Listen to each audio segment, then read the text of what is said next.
बिस्मिल्लाहिर्रहमानिर्रहीम। अस्सलामु अलैकुम वरहमतुल्लाहि वबरकातुहू।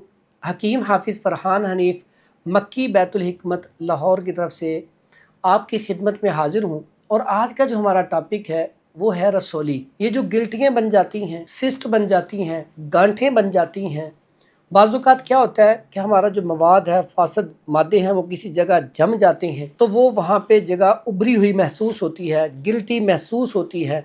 बाज़ुकात वो गिल्टी बड़ी नरम होती है, बाज़ुकात वो गिल्टी सख्त और हार्ड होती है, और बाज़ुकात ऐसा तो वो फोड़े फिंसी की शक्ल इख्तियार कर जाती है।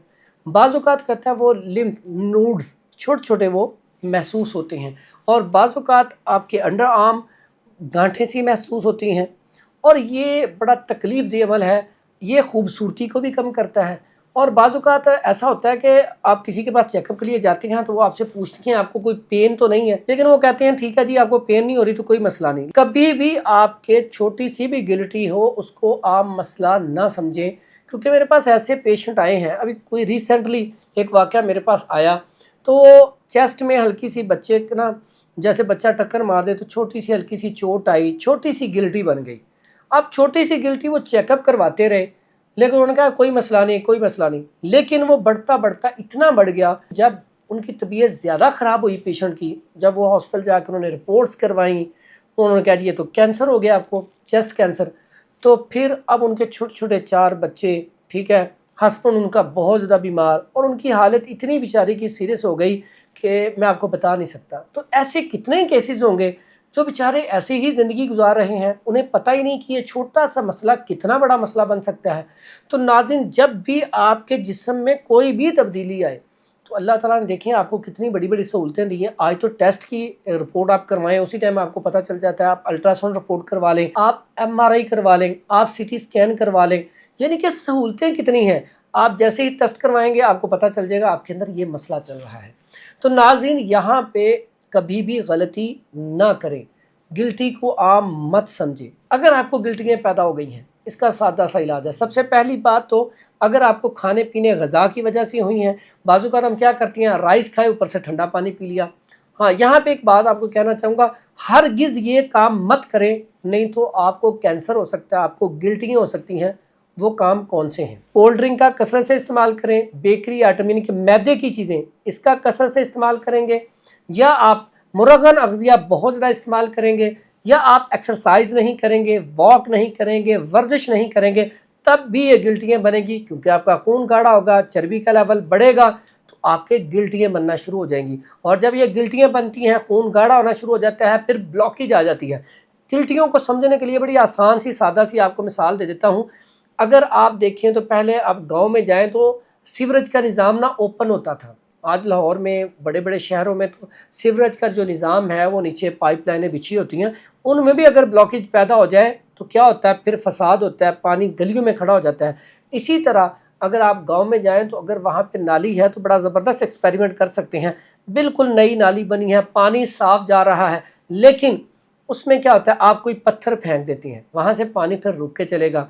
जब रुक के चलेगा फिर क्या होगा, वहाँ पे कोई ना कोई, अगर आपने चिकनाई वाले बर्तन धोए या कोई ऐसी चीज़ किया तो वहाँ पे साथ वो उसके साथ लगना शुरू हो जाएगा। फिर अगर आपने एक और पत्थर गिरा दिया तो उससे क्या, पानी रुक रुक के जाएगा। उससे क्या होगा, वो पानी नाली के बाहर भी आएगा। जब नाली के बाहर भी आएगा तो आपका सिस्टम ख़राब हो गया। जब ब्लॉकेज आएगी तो आपकी नाली बंद होगी, तो उससे क्या होगा, आपका सारा वो सड़क भर जाएगी, सीवरेज का सिस्टम ख़राब हो जाएगा। इसी तरह आपका पूरा स्टमक है, पूरा आपका निज़ाम है बॉडी का, जब ब्लॉकेज आती है तो वो साइडों पे जब निकलता है तो वो फिर ताफुन पैदा करता है, उससे बहुत सारी बीमारियां जन्म लेती हैं। तो इसलिए खून की सफाई ज़रूरी है। तो आज हम बात करेंगे गिल्टियों का इलाज। गिल्टियों का इलाज कैसे है? सुबह निहार 1 गिलास गर्म पानी हो, उसमें 1 चम्मच शहद का मिला लें, उसमें थोड़ा सा लेमन निचोड़ लें, उसमें थोड़ा सा सिरका सेब मिला लें। ये आप मुसलसल 41 दिन पिएँ, अल्लाह के हुक्म से इंशाअल्लाह आपकी गिल्टियाँ ख़त्म होना शुरू हो जाएंगी। और एक नुस्खा है इसके साथ, बड़ा कमाल का नुस्खा है। वो नुस्खा क्या है, आप कोड़ ले लें, असारून 100 ग्राम ही आप रेवंद खताई ले लें, बड़ा बेहतरीन नुस्खा है। यह नुस्खा आप बना लें, बना के इसका पाउडर कर लें, पाउडर करके 500 mg का कैप्सूल भर लें, सुबह शाम 1 कैप्सूल खाना शुरू कर दें। अल्लाह के हुक्म से कुछ ही अरसे में आपकी गिल्टियाँ ख़त्म हो जाएंगी। इसी तरह कचरी, جس کو ہم عام زبان میں چبڑ بھی کہتے ہیں، تو کچری کے نام سے یہ عام پنسار سٹور سے مل جاتا ہے، اس کا فائن پاؤڈر کر لیں، آدھا چمچ صبح چھوٹا والا، آدھا چمچ شام کھانا شروع کر دیں، گلٹیوں کا بہترین علاج ہے۔ اس کے علاوہ بڑی بہترین ایک چیز مل جاتی ہے مارکیٹ سے، کچور۔ آپ اگر کچور لے لیں تو وہ بھی بڑا زبردست ہے، اگر آپ کچور کا پاؤڈر کر لیں، وہ بھی اگر آپ ایک چٹکی صبح اور ایک شام کھانا شروع کر دیں، یہ بھی گلٹیوں کا بڑا بہترین علاج ہے۔ اسی طرح ایک بڑا سادہ سا نسخہ ہے، اگر آپ اجوائن دیسی لے لیں 50 گرام اور چھلکا ریٹھا لے لیں 50 گرام اور اشبا مغربی یہ بھی لے لیں 50 گرام، اس کا فائن پاؤڈر کر لیں، اس کا بھی آپ 1000 mg کا کیپسول بھر کے صبح و شام استعمال کرنا شروع کر دیں تو اس سے بھی آپ کی گلٹیاں ختم ہو سکتی ہیں۔ ناظرین، یہ چھوٹا سا عمل کرنے سے اگر آپ کی زندگی سکون میں آ جائے تو آپ کو اور کیا چاہیے۔ اگر آپ کی چیسٹ میں گلٹی کی وجہ سے کینسر بن چکا ہے، بڑا سادہ سا نسخہ ہے، سک سمبلو لے لیں، سک سمبلو، اس کا فائن پاؤڈر کر لیں، چمچ کا چوتھائی حصہ صبح و شام نیم گرم پانی کے ساتھ کھانا شروع کر دیں، چیسٹ کے کینسر کا بڑا بہترین علاج ہے۔ لیکن اس کے ساتھ ساتھ دار ہلد اگر آپ یہ لے لیں 50 گرام اور سنکھ مرکب یہ پاؤڈر مل جاتا ہے، یہ لے لیں 50 گرام، ہلدی لے لیں 50 گرام، یقین کریں یہ چیسٹ کینسر کا بڑا بہترین علاج ہے اگر اسے مسلسل کچھ عرصہ استعمال کیا جائے۔ اس کے ساتھ ساتھ بڑا زبردست قسم کا آپ کو ایک اور نسخہ بتا دیتا ہوں، دھماسا بوٹی، آپ نیٹ پہ سرچ کریں گے، کینسر کے حوالے سے بڑا بہترین اس میں علاج ہے۔ دھماسا بوٹی لیں، اس کا آپ قہوہ بنا کے صبح و شام استعمال کریں، بہترین کینسر کا علاج ہے، اور میرے پاس جتنے پیشنٹ اس کے آتے ہیں ابتدائی علاج میں تو فوری طور پہ وہیں پہ اس کو سٹک کر دیتا ہے، روک دیتا ہے اور آہستہ آہستہ مریض ٹھیک ہونا شروع ہوتا ہے۔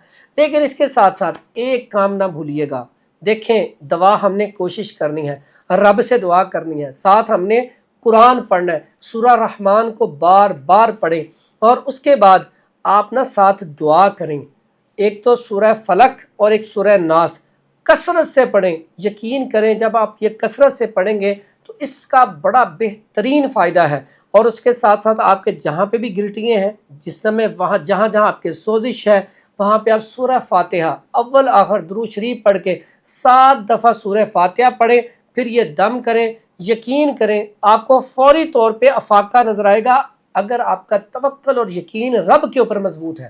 ناظرین، دعا کیجیے گا ہمارے لیے بھی، جتنے بھی لوگ بیمار ہیں سب کے لیے دعا کیا کریں، اللہ تعالیٰ سب کو صحت تندرستی دے، ایمان والی لمبی زندگی دے، اور ساتھ ہی ساتھ ایسے جتنے بھی ہمارے نئے آنے والے دوست ہیں جنہوں نے ابھی تک ہمارا چینل جو ہے وہ سبسکرائب نہیں کیا، حکیم حافظ فرحان کے نام سے اور مکی بیت الحکمت کے نام سے آپ یوٹیوب چینل کو آپ سبسکرائب کریں تاکہ جو بھی ہماری نئی آنے والی ویڈیو ہو وہ آپ تک پہنچ سکے۔ اسی طرح ہمارے جو فیس بک، انسٹاگرام اور ٹک ٹاک ہے اس میں بھی مکی بیت الحکمت کے نام سے اور حکیم حافظ فرحان کے نام سے، یہ 2 ہی ہمارے چینل ہیں، ان کو بھی آپ فالو کر دیجیے گا۔ اب ان کو فالو کرنے کا فائدہ کیا ہوگا؟ ایک تو نئی ویڈیو آپ کے پاس آئے گی، دوسرا جب بھی آپ کو ویڈیو اچھی لگے اس کو آپ آگے شیئر کریں گے، آپ بھی ہمارے ساتھ صدقہ جاریہ میں شریک ہو جائیں گے۔ دعا میں یاد رکھیے گا۔ السلام علیکم ورحمۃ اللہ وبرکاتہ۔